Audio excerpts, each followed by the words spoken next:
الخبر اليوم من فرنسا قبل قليل هو أن آه، ماكرون ألقى الرئيس الفرنسي مانويل ماكرون اليوم قبل قليل يعني الثلاثاء خطابا للأمة كما سموه، أعلن فيه عن تخفيف إجراءات الحجر الصحي الشامل المفروض منذ 30 أكتوبر على 3 مراحل.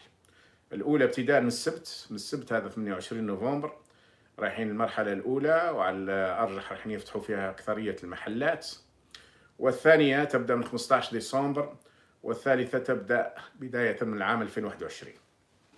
وأضاف من أن لقاح فيروس كورونا لن يكون إجباريا، لأن هناك حملة في العالم تقول أن هذا الفيروس قد يكون مؤامرة، أو هذا اللقاح قد يكون مؤامرة ضد، وهناك حديث كثيرة، وطبعا الناس تقدر تتابع هذا على الانترنت في هذه الأحاديث. وسواء كان كورونا أصلا مؤامرة أو ليس مؤامرة فقد أصبح واقع ومات منه الملايين ولا يزال.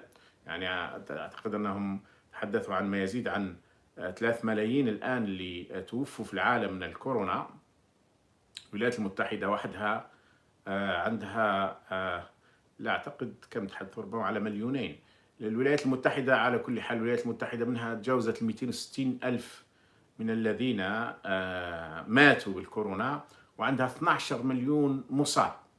12 مليون مصاب أي ما يزيد عن 3%، ما يقارب 4% من سكان الولايات المتحدة مصابون بالكورونا. إجمالا الآن البشرية بدأت قريبا من أن لقاح قادم. يعني هناك الآن عدة شركتين أمريكيتين أساسا، شركة فيزر بالتعاون مع بيونتيك الألمانية وشركة موديرنا، ولكن أيضا هناك شركات أخرى الآن بدأت تتحدث، منهم شركة روسية، وحتى الصينيين يقولون من أنهم ربما وجدوا لقاح. أي أن البشرية على العموم على أبواب وجود هذا اللقاح. طبعا هذا اللقاح بزنس كبير، واللقاح يقولوا من أنه سيباع ما بين 15 و 30 دولار حسب الدول وحسب عدة حسابات.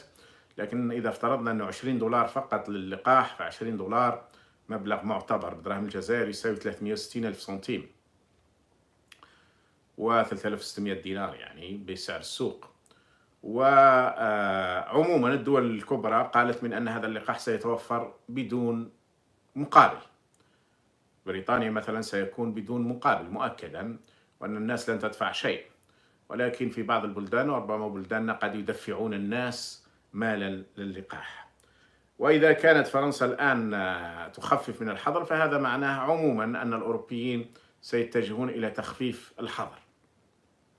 وإن كان في كثير من الدول الأوروبية الحظر ليس مثل فرنسا. يعني بريطانيا هنا الحظر نصفي محدود، يعني مش مضيقين كثير على الناس، في حين أن فرنسا أخذت اتجاه متشدد، والنظام الجزائري تبعها فيه. الفرق هو أن فرنسا عندها إمكانيات، النظام الجزائري ما عندوش إمكانيات. راحوا غلقوا على الناس يعني غلقوا على الناس لي بارك، غلقوا على الناس الحدائق العامة، غلقوا على الناس نحو الكراسة. عجيب أمر. تخنق الجزائريين في البيوت، تقول لهم ادخلوا على 8 تاع الليل، ومن بعد قال لك راهو هذا المشكل ارتفاع راهو نتيجة للقاء الأسرة داخل البيوت. وين يروحوا الناس؟ تغلقوا عليهم الشوارع، اللي بارك، الحدائق، الأماكن، يروحوا لبيوتهم. قال لك البيوت هي اللي جابت المشكل، بينما احنا عارفين أن المشكلة عنده حق، عنده سبب آخر.